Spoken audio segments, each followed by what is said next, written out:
On poursuit avec le tarot vice-versa. Allez, qu'est-ce qu'on attend maintenant, s'il vous plaît? Ouh. Allez, on a un 10 de denier. On a une conclusion ultime. On a un valet d'épée. Et on a un 2 de bâton.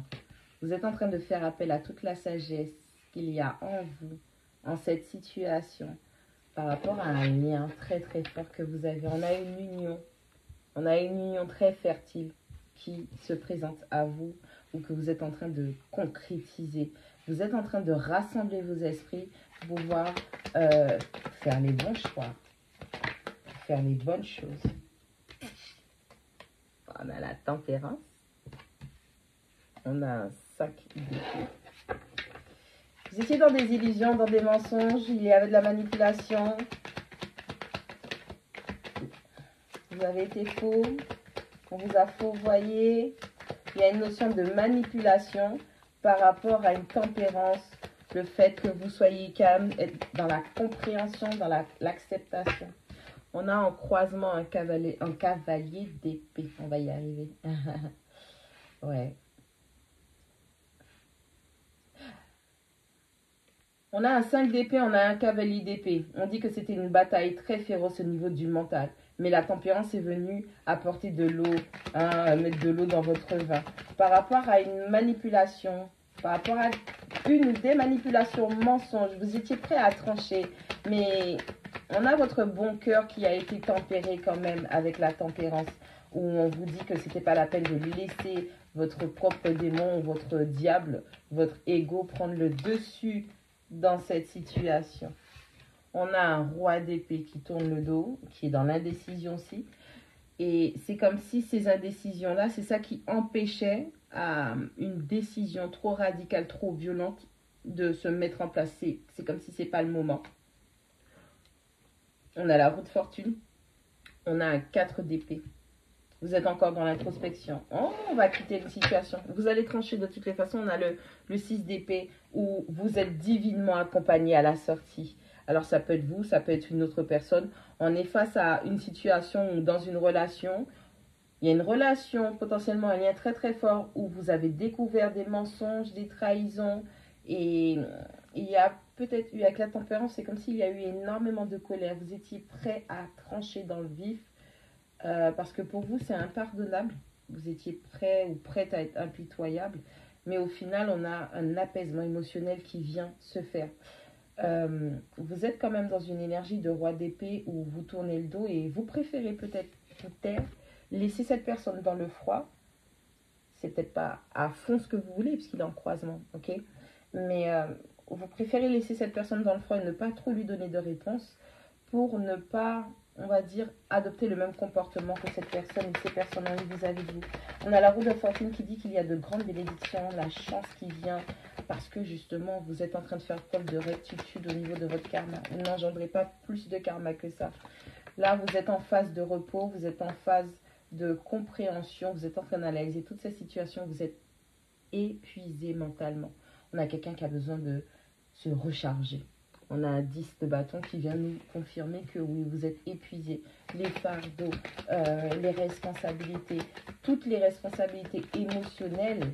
Hein, et vraiment, c'est quelque chose qui a aspiré votre vitalité, votre énergie en fait.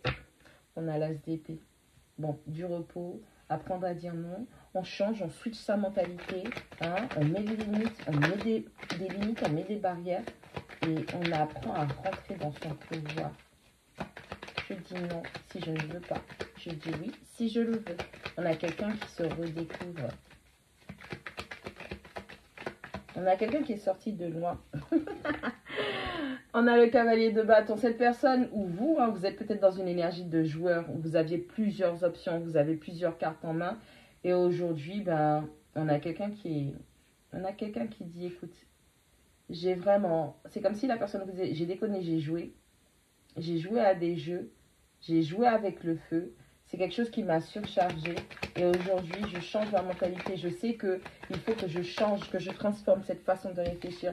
On a quelqu'un qui veut prendre un nouveau départ. On a quelqu'un qui fait un acte de foi. Ça peut être vous par rapport à tout ce que vous avez traversé. Vous voulez laisser ces fardeaux derrière vous et avancer pour du mieux. Ça peut être la personne en face qui peut-être se dit que ouais, là, elle a été trop loin et il est temps qu'elle change. Changer pour elle. Changer pour améliorer ses conditions. On a la carte de la force. On a quelqu'un qui, malgré tout ça, on a quelqu'un qui apprend à se gérer. Quelqu'un qui apprend à se contrôler, contrôler ses émotions, à contrôler ses pulsions. On a un 9 de bâton. Ouais, c'est quelqu'un qui est blessé. Les gens blessés blessent. Les gens blessés blessent. Et c'est ça qu'il faut retenir. On a le magicien. On a eu de la manipulation. Hein. On a de la manipulation. On a quelqu'un qui était... Pour moi, c'est vraiment être enfantin parce que la personne, elle a toutes les capacités pour manifester, mais elle les utilise à mauvais escient. Ok. On a un beau parleur. On a un manipulateur. C'est une énergie au masculin. D'accord. On a la manipulation, on a le commercial, on a quelqu'un qui a les habilités, la capacité de faire tout le monde faire tout ce qu'il veut pour arriver à ses fins. On a un 3 de coupe et on a un 10 d'épée. Ça a été une dure leçon et c'est les guides de cette personne qui ont permis à ce que cette leçon se produise. Et c'est la personne qui a donné cette dure leçon est une impératrice. Vous avez eu affaire, on a une féminine, une impératrice qui est dans, elle est la représentation de l'abondance, de la réussite dans tout. Elle était un souhait que cette personne même a fait, ce player, ce joueur a fait, d'accord? Et étant donné que cette personne, plusieurs fois, avec son équipe, on lui a montré qui était la personne, ok? On a quelqu'un qui se disait, malgré le fait d'avoir cette impératrice dans sa vie, cette personne avait des options, jonglait, ok? Et il était temps pour que cette personne apprenne cette leçon. Et on l'a fait de la plus forte des manières en invoquant une impératrice dans sa vie. Donc, on a un masculin qui pouvait concrétiser ses souhaits avec une impératrice. Elle était l'abondance, l'incarnation de l'abondance, de la réussite, de la concrétisation. Il a joué. L'impératrice a peut-être choisi de le laisser dans le froid, ou c'est lui qui a donné un traitement du froid, chaud et froid, non-communication, laisser la personne de côté, montrer à cette personne qu'il y a tellement de fardeaux, mais ces fardeaux-là sont des excuses et des jeux d'esprit, d'accord? Aujourd'hui, ça peut être l'impératrice qui prend un nouveau départ malgré ses blessures et à force, c'est l'impératrice, elle se maîtrise, ok? C'est cette personne qui avait besoin d'apprendre cette leçon de sa part pour pouvoir progresser dans sa vie.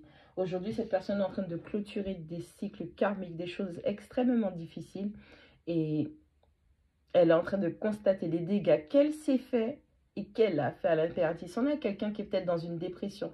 On a quelqu'un qui est peut-être face à sa nuit noire de l'âme. On a quelqu'un qui est en train de remettre en question tout son processus spirituel, de compréhension et de connexion surtout. Parce que l'impératrice n'est pas n'importe qui. C'est elle qui donne la vie, c'est elle qui fait la co-création, c'est elle qui permet, donc c'est elle qui est le portail pour que les choses se concrétisent et se manifestent sur Terre.